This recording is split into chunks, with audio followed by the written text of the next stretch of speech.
Dolphins and orcas have passed the evolutionary point of no return to live on land again.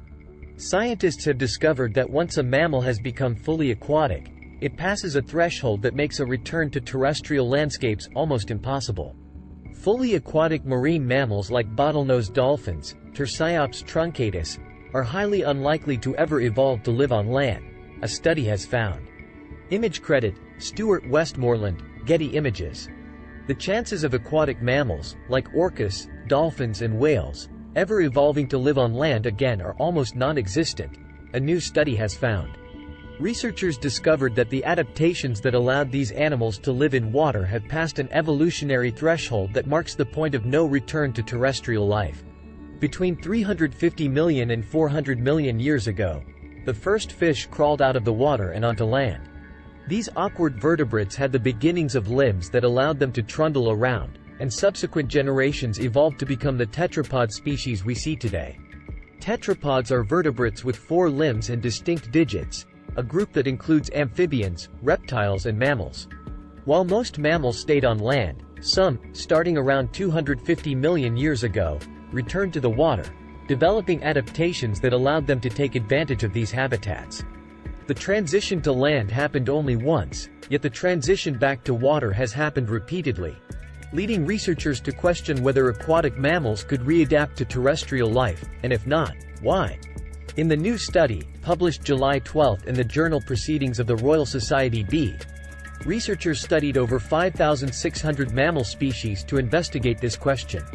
They found that the move from land to water is likely irreversible. Related, does evolution ever go backward?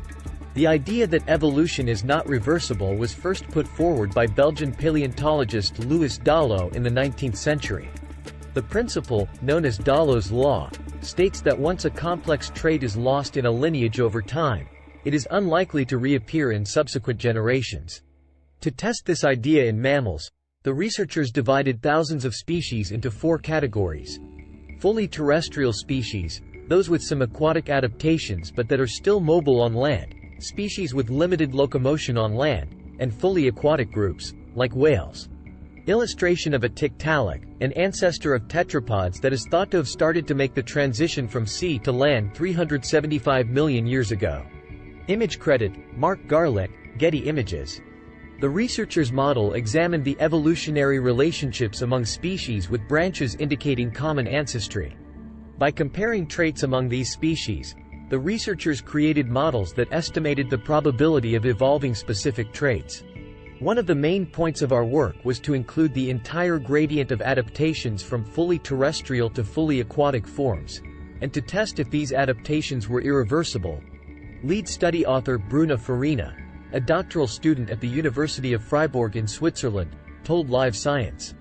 The team found that there is a threshold between semi-aquatic and fully aquatic species, and once that threshold has been passed, the aquatic adaptations are irreversible. Transitions to aquatic environments were associated with multiple changes, including an increased body mass that helped them retain heat in colder environments and a carnivorous diet to support their heightened metabolisms. Such changes may make it difficult to compete against terrestrial lifeforms, Bruna told Live Science. We found that it's possible to go from fully terrestrial to semi-aquatic in small steps, but there's an irreversible threshold for some aquatic adaptations, Farina said. Therefore, the chance of fully aquatic animals, like whales and dolphins, coming back on land are virtually zero. While Dallo's law makes a regular appearance in macroevolutionary studies of this kind, the authors have been able to debunk the myth that sea-to-land transitions are not entirely improbable.